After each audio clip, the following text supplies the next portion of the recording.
Tendance déco. Des idées et des conseils pour votre intérieur avec Jessica. Et oui, on est ensemble sur radiograndlac.com pour votre émission Tendance déco, l'émission dédiée à la décoration d'intérieur.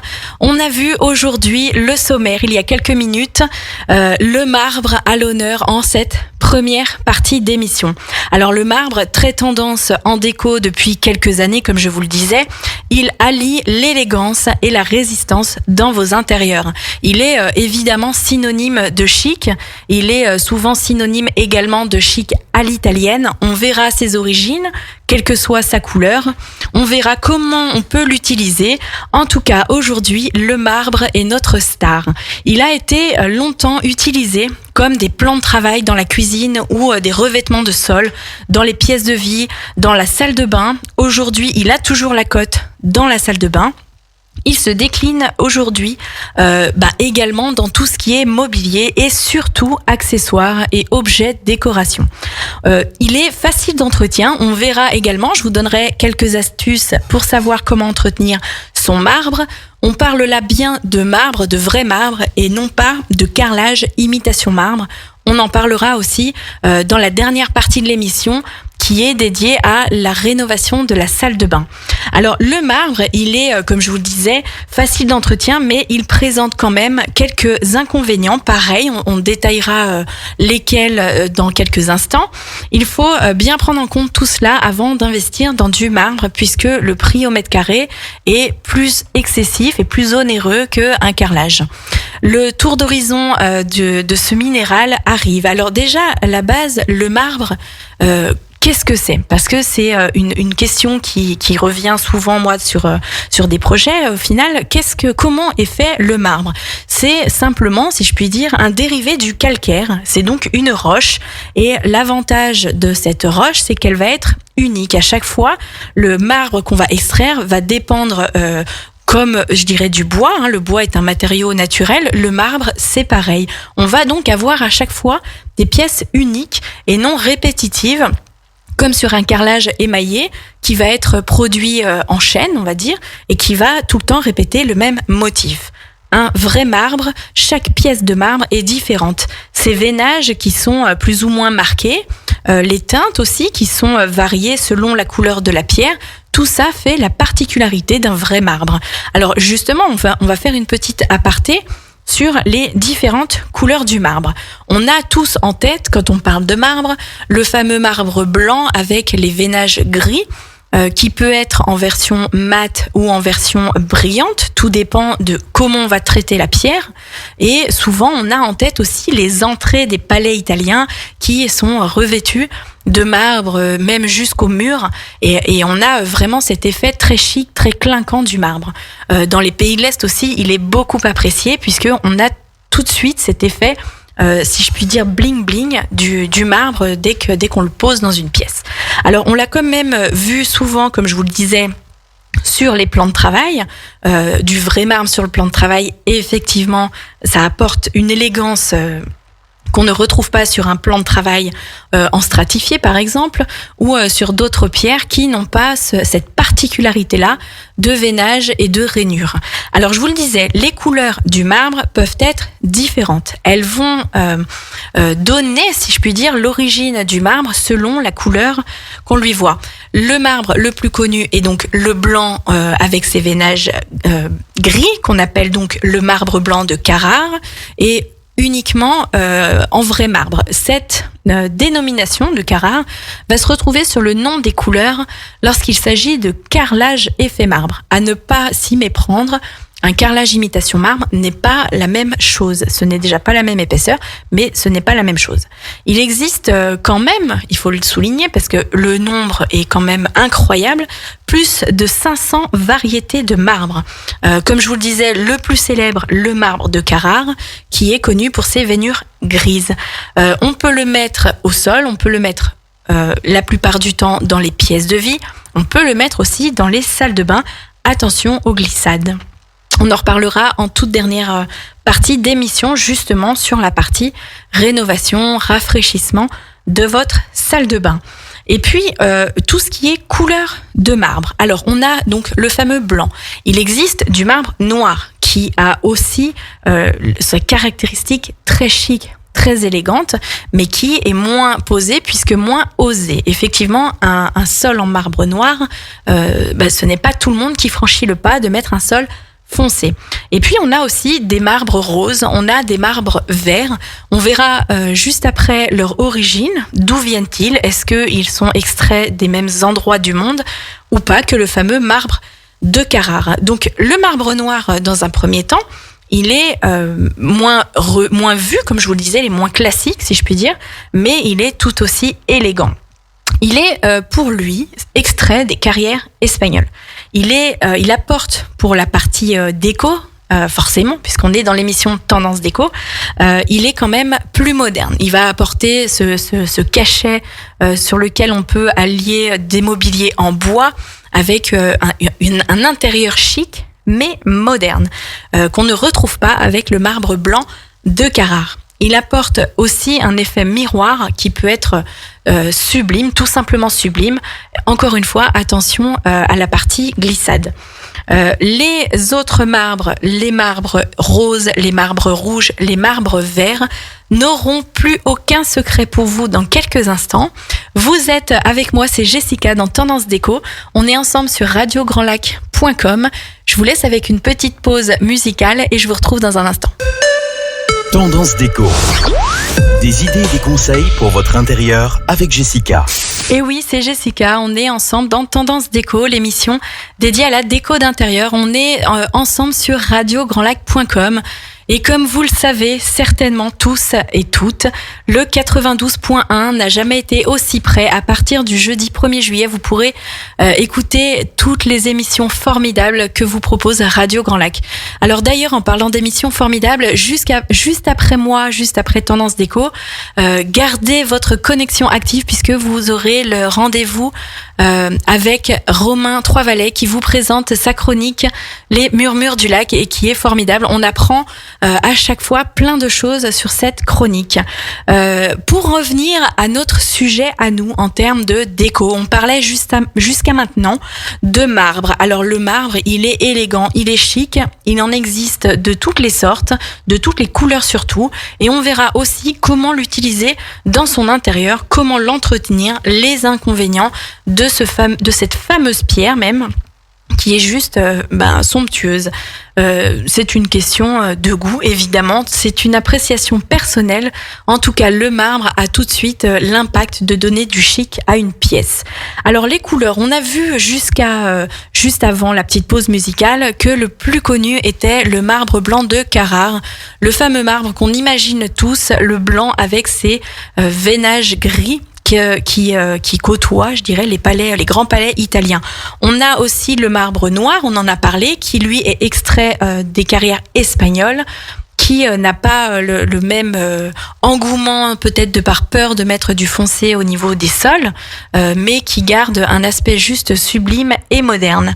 Et puis, il y a aussi du marbre rouge. Alors, le marbre rouge, pareil, toujours originaire d'Espagne ou bien du Languedoc, mais en tout cas, il est principalement extrait du côté d'Alicante. Il est rouge avec des veinures blanches. Il a vraiment la fonction de donner un effet chaleureux à la pièce par rapport à du blanc et gris.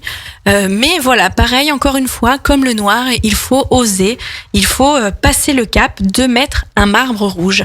Ça peut être uniquement pour une pièce en particulier. Je pense à la salle de bain, on en reparlera tout à l'heure.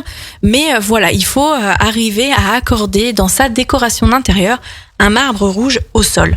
Et puis, il y a aussi un marbre vert. Alors celui-là, on le voit souvent en ce moment, plutôt sur des accessoires déco. Comme je vous le disais, le marbre est toujours au goût du jour, que ce soit sur les revêtements de sol, mais également sur tout ce qui est accessoires décoration. On verra lesquels aussi dans un petit instant. Je vais pas non plus tout vous dire d'un coup.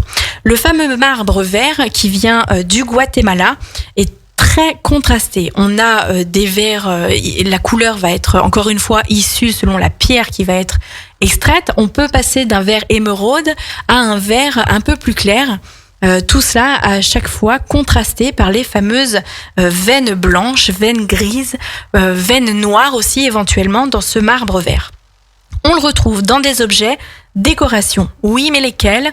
Vous avez certainement vu dans les émissions déco ou dans les magazines les tendances des objets déco. On a fait une émission il n'y a pas très longtemps sur le style art déco. On retrouve beaucoup de marbre sur des accessoires tels que les bougeoirs, tels que les vases, des boîtes de rangement, des cadres aux ornements en marbre ou bien aussi des miroirs qui ont vraiment un contour par exemple ou un support en marbre vert.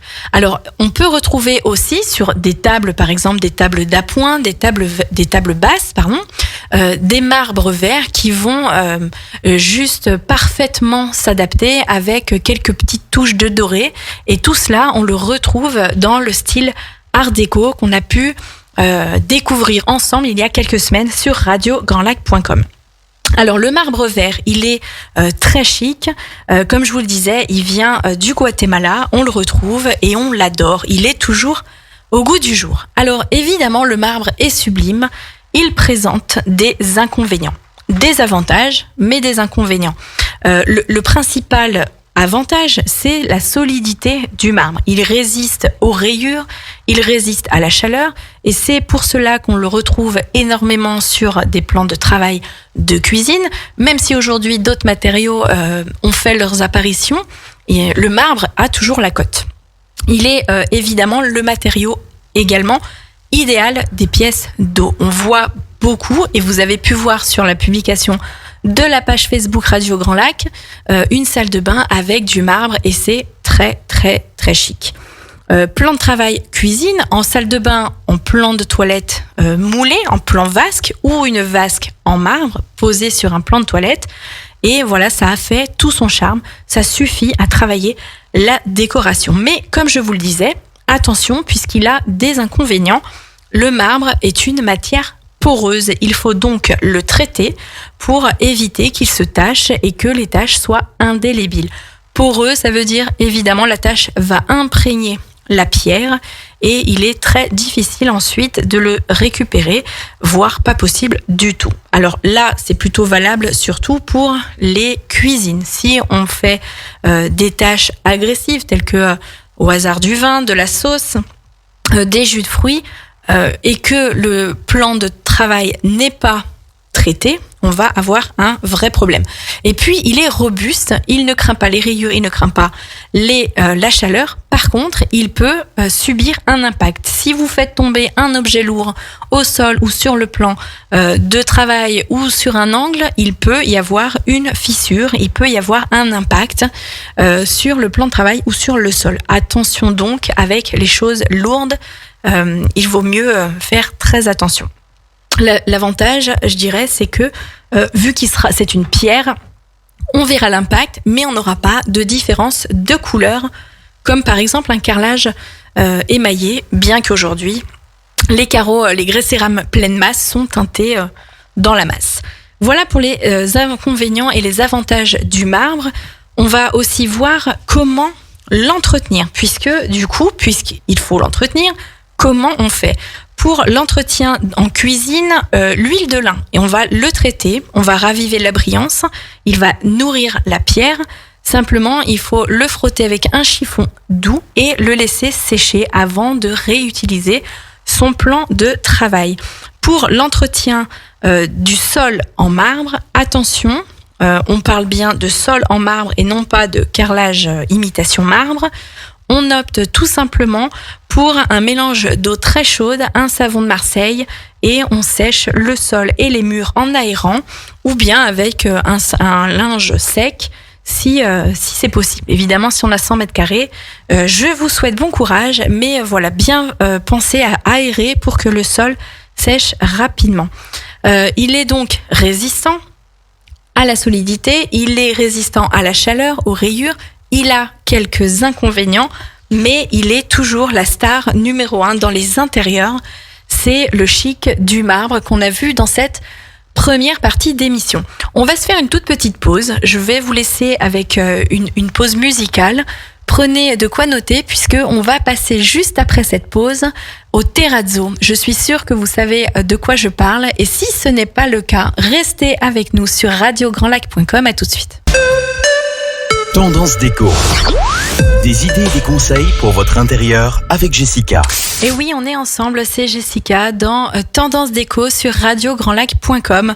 On est ensemble encore une trentaine de minutes avant de retrouver, comme je vous le disais tout à l'heure, Romain Troisvallée de RD Imo qui vous présentera la chronique Les Murmures du Lac.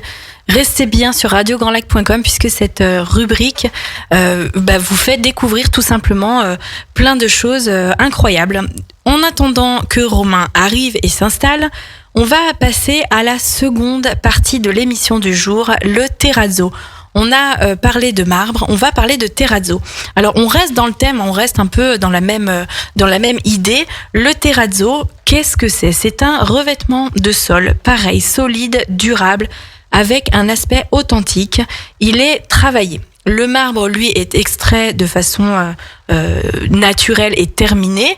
Le terrazzo, lui, est au final aussi, on peut appeler le granito.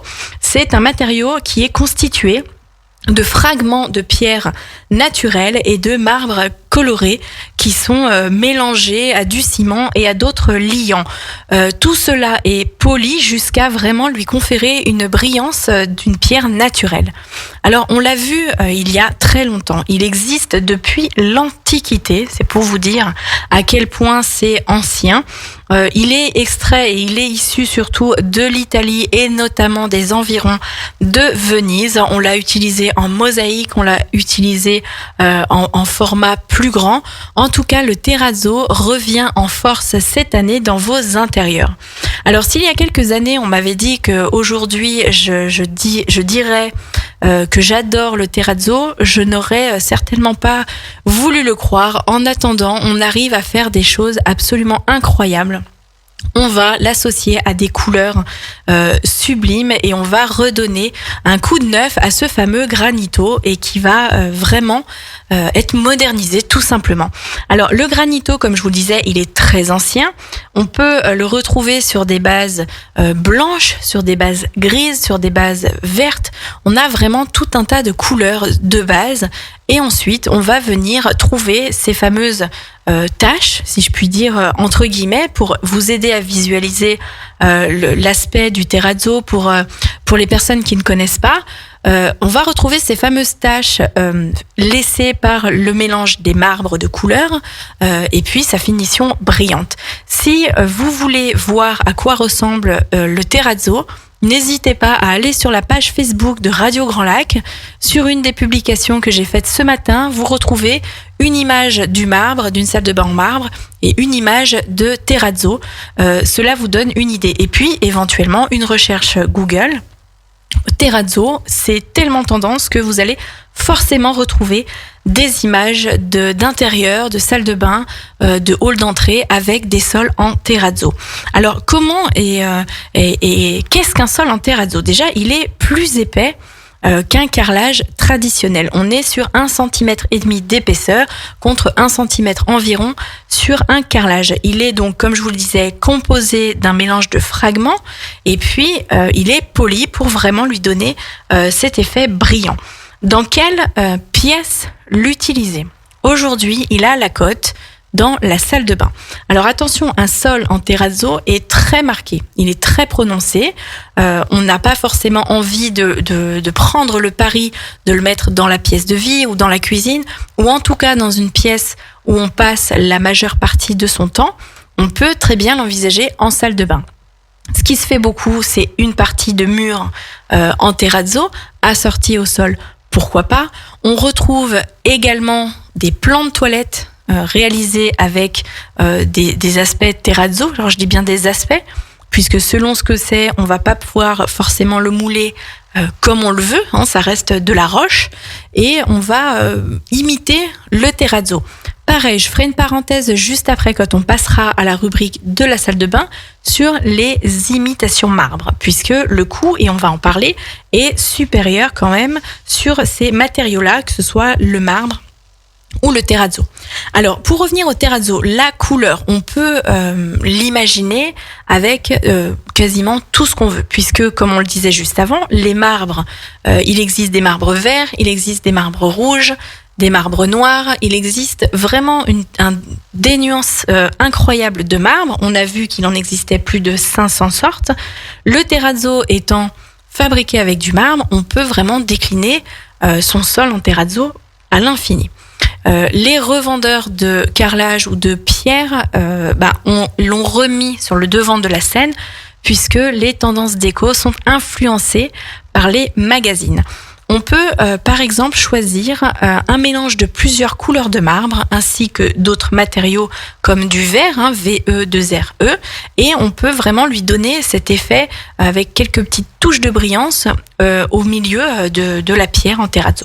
Le mélange permet vraiment de créer des combinaisons de couleurs, comme je vous le disais. On va associer très facilement un choix de terrazzo avec une couleur de peinture, puisque dans le terrazzo, on va retrouver plusieurs couleurs. Il suffit après de choisir celle qu'on préfère pour l'assortir à son sol. Par exemple, en salle de bain, certaines personnes ne veulent pas carreler tous les murs. Eh bien, on va pouvoir faire une partie en terrazzo, une partie au niveau du sol et puis une partie en peinture avec une des couleurs retrouvées dans le sol. On est obligé avec cette combinaison-là d'avoir quelque chose d'harmonieux et autant vous dire que l'harmonie dans la décoration d'intérieur est essentielle pour ne pas dire primordiale. La couleur du ciment peut aussi être personnalisée. Comme je vous le disais, on peut le faire aussi en mosaïque et après c'est juste une question de pose. Comment le poser, c'est un autre discours et je vous conseille vivement de faire appel à des professionnels pour éviter les mauvaises surprises. On a passé en revue le marbre, on a passé en revue le terrazzo, on a parlé beaucoup de sol, des pièces de vie, mais aussi des salles de bain. On va terminer la dernière partie de l'émission avec la rénovation de la salle de bain. Si au cours de l'été, vous avez ce projet-là, je vais vous donner les trucs et astuces pour savoir comment la repenser, les contraintes à prendre en compte avant de se lancer dans des choses complètement irréalisables et de déchanter finalement avec vos dessins et vos croquis. Restez sur radiograndlac.com, c'est Jessica dans Tendance Déco, je vous retrouve juste après la pause. Tendance Déco. Des idées et des conseils pour votre intérieur avec Jessica. Et oui, c'est toujours Jessica, on est ensemble dans cette dernière partie d'émission Tendance Déco sur radiograndlac.com. Alors je fais quand même une petite parenthèse pour vous dire que c'est quand même la dernière émission de Tendance Déco sur le site internet, évidemment, puisque comme vous le savez, à partir de jeudi 1er juillet, vous nous retrouverez sur le 92.1. On y est, ça y est, on a Véat et on y est. Donc, dernière émission de Tendance Déco sur le site internet. On parle sur cette dernière émission, sur cette dernière partie d'émission plutôt, de la salle de bain. Rénover sa salle de bain, comment s'y prendre? Alors peut-être que certains et certaines d'entre vous ont ce projet pour le courant de l'été. Profiter des vacances pour repenser sa salle de bain. Alors comment on fait ? Comment on s'y prend pour ne pas imaginer quelque chose qui soit irréalisable avant évidemment de faire appel à un professionnel, ce que je vous conseille vivement puisque la salle de bain présente des contraintes techniques de ce qui est plomberie, électricité. On a quand même besoin d'être entouré de professionnels. On repense sa salle de bain. On va commencer par quoi? On va repérer déjà les contraintes techniques. Est-ce qu'on a des toilettes dans la salle de bain? Est-ce qu'on les garde? Si on les garde, est-ce qu'on peut les mettre ailleurs? Si on a une baignoire qu'on veut transformer en douche, est-ce possible? Toutes ces questions qui vous torturent l'esprit vont être à noter pour que ce soit plus clair pour vous. On a une baignoire, le cas classique, je dirais, on a une baignoire, on veut l'enlever et mettre une douche. Est-ce possible? En théorie, oui. Après, la question est de savoir si vous allez avoir une marche ou pas à cette douche. Et dans ce cas-là, on utilisera un receveur de douche. Sans rentrer dans les détails des choix de salle de bain, on note sur sa première liste toutes les contraintes techniques qu'on a, ce qu'on a actuellement, ce qu'on aimerait avoir et puis ce qu'on aimerait garder, quelque chose par exemple de fonctionnel dans la salle de bain existante. On veut refaire sa salle de bain, mais par contre on a cette petite particularité qui nous plaît bien et qu'on veut garder dans la future salle de bain. On le note et ce sera un des critères à garder. À l'inverse, quelque chose qui est dérangeant au quotidien dans la salle de bain, qu'on veut améliorer, on le note aussi. Tous ces paramètres-là vont vous donner matière à réflexion. Si vous avez des toilettes dans votre salle de bain, la plupart du temps, on est quasiment obligé de les laisser au même endroit par rapport à la contrainte technique particulière des toilettes. On peut aussi les supprimer, si vous avez d'autres toilettes ailleurs, on peut aussi les supprimer. La plupart du temps, sur les projets, sur les demandes de projets de salle de bain, on enlève le WC de la salle de bain et on gagne un peu de place. Forcément, ça va vous donner quelque chose de plus fonctionnel si vous avez plus de place. Une fois que vous avez noté ces contraintes techniques qui vont être les freins à une rénovation dans votre imagination, pouvant imaginer tout le champ des possibles, il y a quand même des contraintes et il va falloir composer avec ce que vous avez listé. Vous avez des envies, vous les listez et voyez si c'est possible. Ensuite, on va s'attaquer au choix de l'ambiance. Est-ce que j'ai envie de me sentir dans un petit cocon de zen attitude, oui ou non? Est-ce que j'ai envie de me retrouver au milieu d'une forêt tropicale quand je prends ma douche? Est-ce que je veux plutôt garder le style moderne du reste de mon appartement, avec du mobilier blanc, brillant, du carrelage très épuré? Ou à l'inverse, est-ce que je veux donner un petit coup de rétro à ma salle de bain? Toutes ces réflexions-là vont vous amener à réfléchir au fameux fil conducteur de la décoration que vous devrez suivre. On a parlé dans cette émission de marbre et de terrazzo. Si vous partez d'une feuille blanche et que vous avez envie qu'on vous inspire et qu'on vous souffle des idées, eh bien, n'hésitez pas à aller voir sur Pinterest, qui est une très grande source d'inspiration, et de taper, pourquoi pas, salle de bain marbre, salle de bain terrazzo, et si vous ne connaissez pas, vous aurez peut-être un coup de cœur, et cela vous aidera peut-être à repenser votre salle de bain avec ses aspects et ses matériaux. Évidemment, une fois qu'on a listé tout cela, on va avoir le ton, la décoration, l'ambiance qu'on veut retrouver dans sa salle de bain, qui vont de ce fait vous amener aux couleurs qu'il faut envisager pour respecter ce style-là. On revient sur, par exemple, une ambiance de zen attitude, quelque chose dans lequel on se sente bien. On va privilégier des beiges, on va privilégier des blancs cassés, des couleurs taupes, du bois. Toutes ces matières et ces couleurs très douces et issues de la nature feront à coup sûr une ambiance hyper zen et cocooning dans votre salle de bain. Et puis, au niveau du chauffage, il faudra regarder aussi, puisque une cocooning dans lequel on se sent bien, il ne faut pas avoir froid en hiver, par exemple, dans sa salle de bain. Toutes ces couleurs douces et chaleureuses sont propices à déjà réchauffer visuellement la pièce. On va également savoir, comme je vous le disais tout à l'heure, le côté fonctionnel ne doit pas être mis de côté. Est-ce qu'on est 4? Est-ce qu'on est 2? Est-ce que c'est une salle de bain parentale ou juste pour les enfants?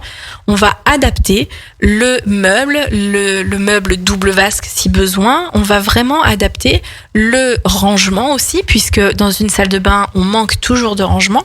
Il ne faut pas que cette salle de bain soit juste jolie, mais fonctionnelle et pratique à l'ensemble des personnes qui l'utilisent. Dernier point important dans la salle de bain, est-ce qu'on veut carreler l'ensemble des murs jusqu'au plafond ou est-ce qu'on veut faire une partie en carrelage et une peinture avec un autre revêtement type peinture? C'est une question à se poser. Parfois, on se fait la réflexion de se dire on ne fait pas tout en faïence, ça nous coûtera moins cher. Ce n'est pas forcément vrai. Aujourd'hui, on a du carrelage, des faïences qui sont abordables et qui vous permettent de carreler tous les murs jusqu'au plafond. Et ça, c'est quand même vraiment plus pratique pour l'entretien, puisque ne l'oublions pas, la salle de bain est une pièce humide. Je terminerai sur ces quelques mots, puisque on a passé en revue aujourd'hui le marbre, le terrazzo. Je vous avais promis une petite aparté sur la rénovation de salle de bain. Je vais maintenant laisser la place, puisqu'elle est prête, à Romain Trois-Vallées, comme je vous le disais, dans quelques minutes, qui vous présentera la chronique Les Murmures du Lac. Et je suis sûre qu'on va encore apprendre plein de super chouettes choses aujourd'hui. Les salles de bain, n'hésitez pas encore une fois à aller sur Pinterest. Il y a les plans d'aménagement, les inspirations de couleurs. Et puis bon projet à vous. Je vous souhaite une excellente semaine. La prochaine fois qu'on se retrouve, ce sera sur le 92.1. Je vous le rappelle, à partir de jeudi 1er juillet. Et en attendant, restez connectés sur radiograndlac.com pour écouter toutes les émissions qui sont vraiment extraordinaires. Très bonne semaine à tous et à mardi prochain.